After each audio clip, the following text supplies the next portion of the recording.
बिस्मिल्लाहिर्रहमानिर्रहीम। Dear students, आज हमारा इस चैप्टर का तीसरा लेक्चर है और इस लेक्चर में आज हमने कुछ रूल्स पढ़ने हैं। जब हमने किसी फ़िज़िकल क्वांटिटीज़ को यूनिट्स के साथ मेंशन करना है, उसको लिखना है, तो कुछ रूल्स हैं कि जब हम प्रीफिक्सेस और यूनिट्स को इकट्ठे लिखते हैं या प्रीफिक्सेस और यूनिट्स को किसी फ़िज़िकल क्वांटिटी के साथ रिप्रेजेंट करते हैं, तो वो कौन से रूल्स हैं जिनको हम फॉलो करते हैं। आपको याद होगा कि यूनिट्स और प्रीफिक्सेस की मैंने बात की थी और मैंने आप लोगों को बताया था कि अगर हम किसी फ़िज़िकल क्वांटिटी को रिप्रेजेंट करें तो विदाउट यूनिट हम नहीं कह सकते। जैसे मिसाल के तौर पे अगर हम बात करें कि जी ये फोर्स अप्लाई हो रही है किसी बॉडी के ऊपर, तो मैं ये कह सकता हूँ कि जी बॉडी के ऊपर जो फोर्स अप्लाई है वो 10 है, तो 10 के साथ मुझे डेफिनेटली बताना पड़ेगा कि वो 10 न्यूटन है। या अगर मैं लेंथ की बात करूँ, मैं कहूँ जी कि 5 लेंथ है, तो 5 क्या है उसके साथ कोई ना कोई यूनिट हमें लिखना पड़ेगा। लास्ट जो लेक्चर हमारा हुआ था उसमें मैंने बात की थी कि प्रीफिक्सेस हम अपनी आसानी के लिए यूज़ करते हैं, और जब आपका नंबर जो मेजर किया जाता है वो बहुत बड़ा हो जाता है या बहुत छोटा हो जाता है, तो उसके लिए हम प्रीफिक्सेस का इस्तेमाल करते हैं। और जब हम प्रीफिक्सेस और यूनिट्स को लिखते हैं तो नंबर्स के साथ लिखने का क्या मेथड है वो हम डिस्कस करेंगे, और चंद एक रूल्स और हैं जो हमने डिस्कस करने हैं यहाँ पे। सबसे पहला रूल मैंने यहाँ लिखा है कि unit with the name of scientist. बहुत सारे ऐसे यूनिट्स हैं जो कि साइंटिस्ट के नेम के साथ आ रहे होते हैं। जैसे फॉर एग्ज़ाम्पल न्यूटन एक साइंटिस्ट है, अब फोर्स का यूनिट उस साइंटिस्ट के नेम के साथ है, तो उसको लिखने का तरीकाकार क्या है। इसी तरह आपके पास फ्रीक्वेंसी का units be by the name of scientist है। हर्ट्ज़ एक साइंटिस्ट का नाम था और उसके नेम के साथ ही यूनिट है। अब फ्रीक्वेंसी कितने हर्ट्ज़ है, तो अब क्योंकि नेम साइंटिस्ट का यूज़ हो रहा है तो इसलिए यहाँ पे इसके लिखने का क्या तरीका होगा।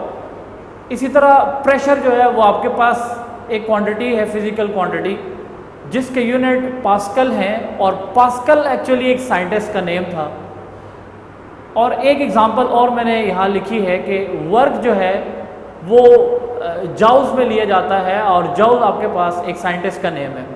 जब भी किसी साइंटिस्ट का नेम होगा तो उसको बाय रूल फिज़िकल क्वांटिटीज़ के यूनिट्स लिखने का रूल ये है कि या तो आप उस साइंटिस्ट के नेम का एक फर्स्ट लेटर आप यूज़ करें या आप पूरा नेम लिखें। तो याद रहे कि जब आप सिंगल लेटर यूज़ करेंगे तो आपको कैपिटल में पहला लेटर कैपिटल में लिखना पड़ेगा। जैसे मिसाल के तौर पे आपके सामने है ये फोर्स, दिस इज़ 5 न्यूटन। अब ये bye the name of scientist है। अब कभी भी आप इस 5 ये जो कि मैग्नीट्यूड है और न्यूटन जो कि आपके पास यूनिट है, इसको कभी भी आप स्मॉल एन से रिप्रेजेंट नहीं करेंगे, इसको हमेशा आप कैपिटल एन से रिप्रेजेंट करेंगे। इसी तरह आप देखें आपके पास ये हर्ट्ज़ है, और हर्ट्ज़ को सिंपल एच के साथ नहीं, कैपिटल एच और जेड के साथ आप लिखेंगे। कैपिटल ही इस्तेमाल हुआ है, स्मॉल लेटर इस्तेमाल अगर करेंगे तो ये नहीं होगा। इसी तरह प्रेशर आपके पास है पास्कल, इसमें भी 2 वर्ड इस्तेमाल हुए हैं, लेकिन फर्स्ट वर्ड आपका कैपिटल होगा, लेकिन जब आप एब्रीवेशन इस्तेमाल करेंगे तो ये वो है, ठीक है। इसी तरह जो वर्ड डन है तो उसमें हम जाउल की बात करेंगे, कैपिटल जे है।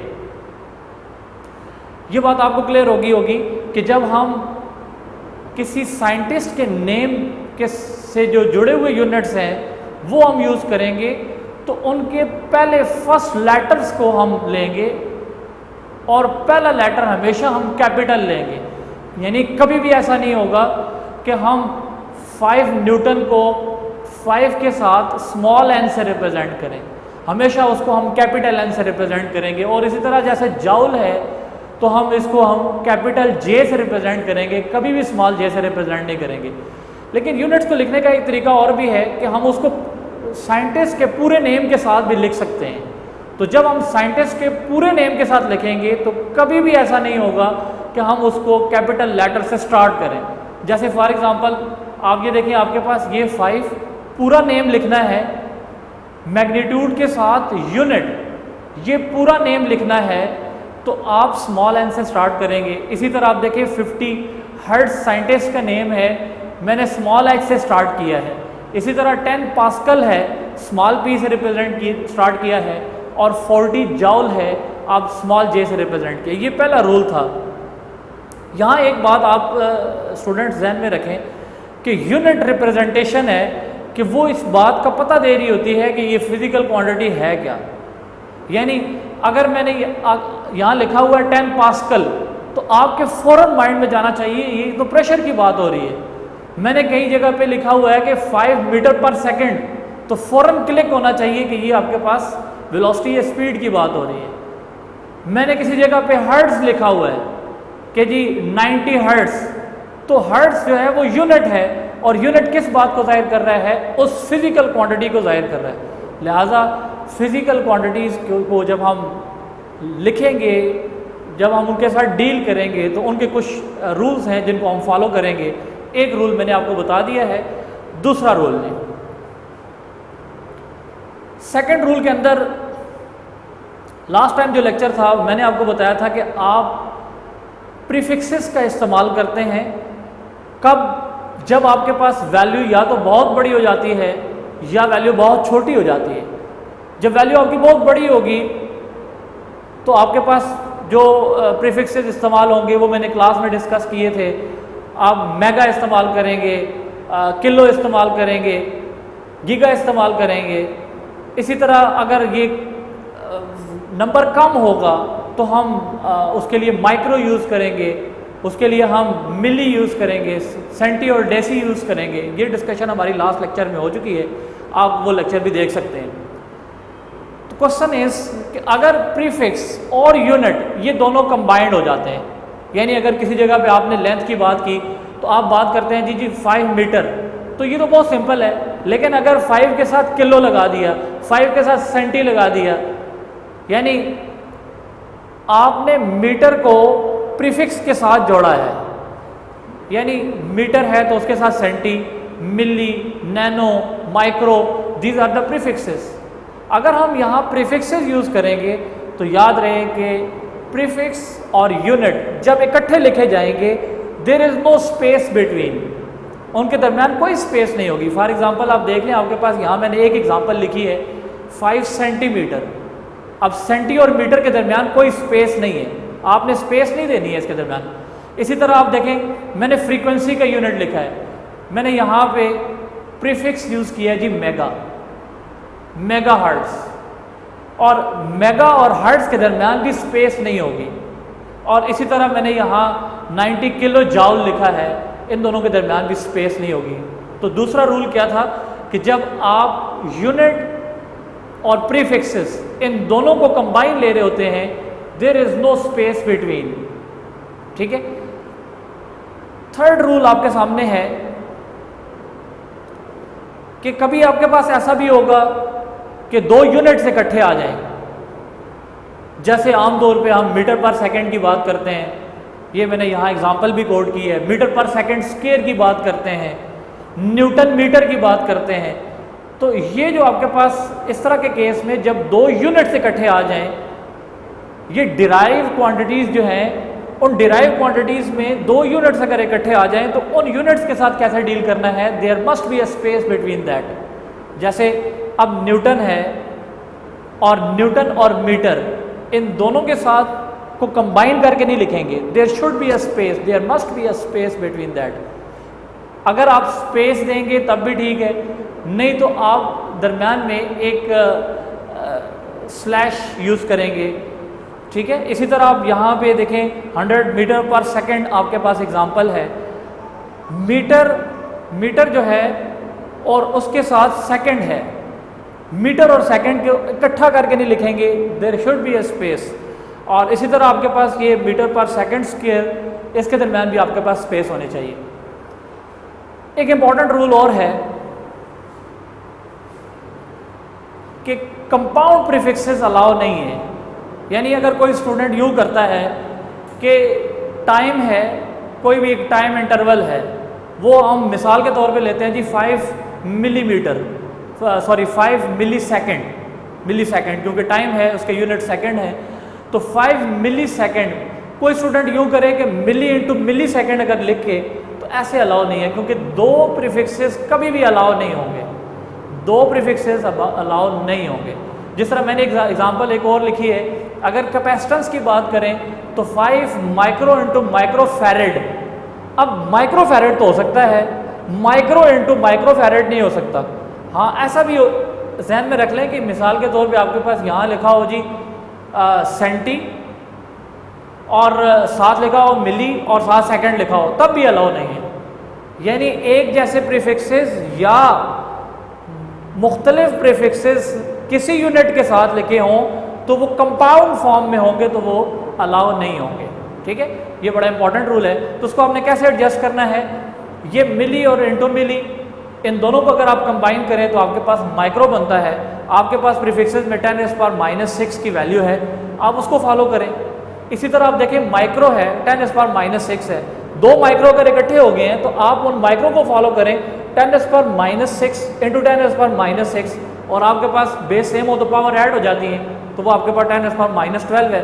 आपके प्रीफिक्स की लिस्ट में 10⁻12 प्रेजेंट है, दैट इज पिको, आप उसको फॉलो करें।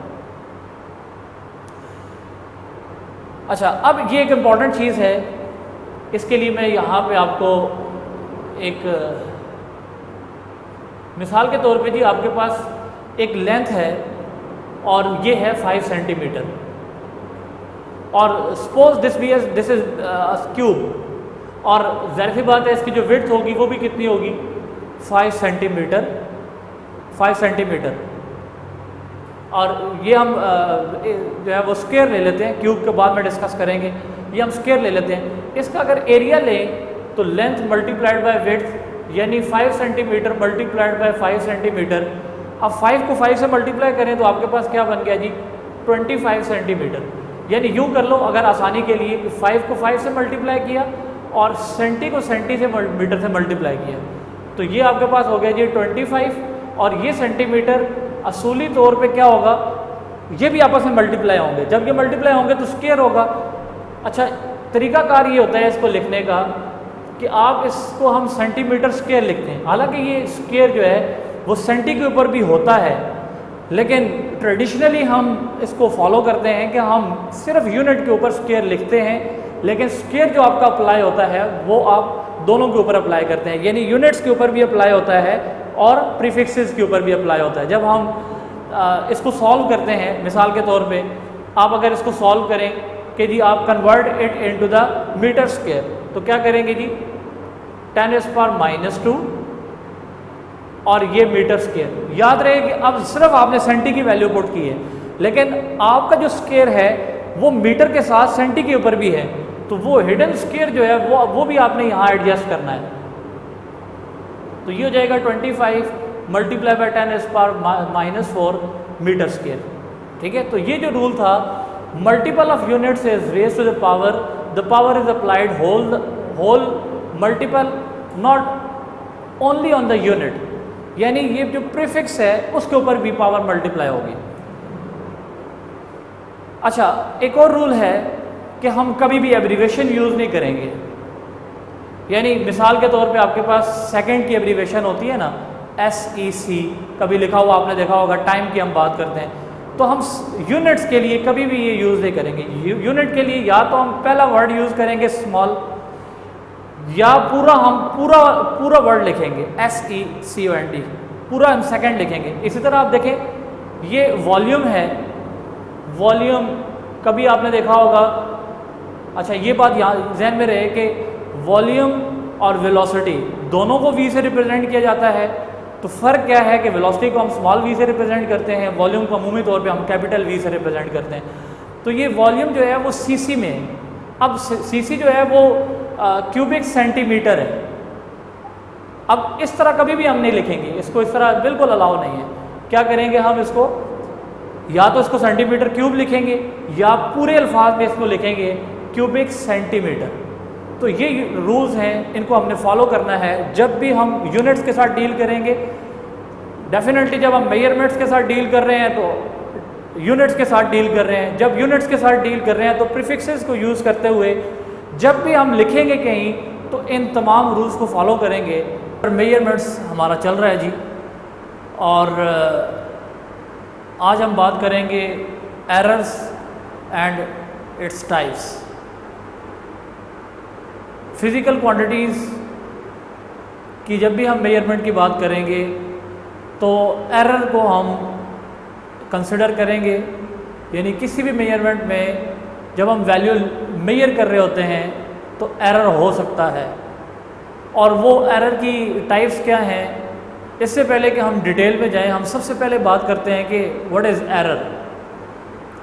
एरर आपके पास आम तौर पे कॉमनली मिस्टेक, गलती के लिए वर्ड इस्तेमाल होता है, लेकिन याद रहे कि जब हम मेजरमेंट की बात करते हैं तो यहाँ इसकी मीनिंग का सेंस थोड़ा सा एक्सपेरिमेंटल या मेजर वैल्यूज़ के साथ इस तरह चेंज हो जाता है कि हमारे पास दो तरह की रीडिंग्स हैं। एक है एक्चुअल रीडिंग, मिसाल के तौर पे ये हमारे पास एक मार्कर है, इसकी जो लेंथ है वो आपके पास कोई एक नंबर है, तो ये एक एक्चुअल फिगर होगा, इसका एक एक्चुअल नंबर होगा। एक वैल्यू मैं मेजर करता हूँ बाय एन इंस्ट्रूमेंट, वो हमारे पास मेजर्ड वैल्यू होगी, या उसको हम ऑब्जर्व्ड वैल्यू या कैलकुलेटेड वैल्यू भी कहेंगे। तो याद रहे कि जब एक्चुअल वैल्यू और मेजर्ड वैल्यू के दरमियान डिफरेंस पाया जाएगा उसको हम एरर बोलेंगे। मिसाल के तौर पे इसी को अगर मैं एग्जांपल लूँ, suppose this will be a 20 centimetre, suppose, तो अगर ये 20 सेंटीमीटर है तो एक्चुअल वैल्यू इसकी 20 है। अगर मैं मेजर करता हूँ तो मेरे पास भी ये वैल्यू 20 सेंटीमीटर आ जाती है, तो इसका मतलब है देयर इज़ नो एरर। अगर ये वैल्यू 20 सेंटीमीटर नहीं आती है, 19.5 आ जाती है, देयर मस्ट बी एरर, क्योंकि आपकी जो वैल्यू एक्चुअल वैल्यू है वो आपकी ऑब्जर्व, कैलकुलेटेड या मेजर्ड वैल्यू के साथ मैच नहीं कर रही है, तो देयर मस्ट बी एरर। तो एरर को हम डिफाइन करेंगे तो हम ऐसा डिफाइन कर सकते हैं, अ measurement of estimated difference between the observed, calculated and the actual value. अब रही इसकी बात कि हम इसकी टाइप्स की बात करें, इसमें कौन कौन से टाइप्स हैं, तो आम तौर पे इसकी दो टाइप्स हैं, एक आपके पास सिस्टमैटिक एरर है और एक आपके पास रैंडम एरर है। सिस्टमैटिक एरर और रैंडम एरर डिस्कस करने से पहले अगर हम यहाँ पे तीन फिजिकल क्वांटिटीज़ की बात करें कि उनकी मेजरमेंट और उनके दरमियान उनसे आने वाले एरर की डिस्कशन करें, सबसे पहले मैं यहाँ लिखा है टेम्परेचर, ये एक फिजिकल क्वांटिटी है। अब टेम्परेचर जो है वो थर्मामीटर से मेजर किया जाता है। अगर रूम का टेम्परेचर लेना है या बॉडी का टेम्परेचर लेना है तो दोनों केसेस में एक उसकी जो रूम का एक एक्चुअल वैल्यू है, या बॉडी के टेम्परेचर की बात करेंगे तो उसकी एक एक्चुअल वैल्यू है, एक वैल्यू जो थर्मामीटर से ली गई है वो ऑब्जर्व्ड, कैलकुलेटेड या मेजर्ड वैल्यू है। उसमें से अगर कोई डिफरेंस आ जाता है तो डेफिनेटली वो आपके पास एरर होगा। इसी तरह दूसरी एक फिजिकल क्वांटिटी है जिसको ब्लड प्रेशर कहा जाता है, और क्योंकि मैंने ये एग्जांपल इसलिए कोट किया कि डेली लाइफ के साथ हमारा वास्ता है इन चीज़ों के साथ। अब ब्लड प्रेशर एक मेजर किया जाता है by an instrument that is sphygmomanometer. आगे चैप्टर नंबर 6 फ्लूइड डायनामिक्स में जाके आप लोग पढ़ेंगे इस हवाले से और भी डिस्कशंस। तो स्फेग्मोमैनोमीटर से अगर जब आप ब्लड प्रेशर लेते हैं तो एक वो ब्लड प्रेशर है जो कि एक्चुअल है बॉडी का, और एक ब्लड प्रेशर वो है जो कि हमारे पास रीडेड है या जो कैलकुलेटेड है। तो अगर उन दोनों के दरमियान डिफरेंस आ जाता है तो देयर मस्ट बी एरर। तीसरी एक एग्जांपल है लेंथ मेजरमेंट की। जैसे मैंने पहले ये कहा है कि इसकी एग्जांपल मैंने ली है, इसका डायमीटर ले लें, इसकी लेंथ ले लें, इसका रेडियस ले लें। अगर आप वर्नियर कैलिपर से चीज़ें मेजर कर रहे हैं या स्क्रू गेज से मेजर कर रहे हैं तो एक वैल्यू आपके पास है एक्चुअल वैल्यू, और एक वैल्यू है जो आपके पास कैलकुलेटेड वैल्यू है, मेजर्ड वैल्यू है। सब दोनों के दरमियान जब डिफरेंस आ जाएगा तो उस डिफरेंस को हम क्या बोलेंगे, एरर।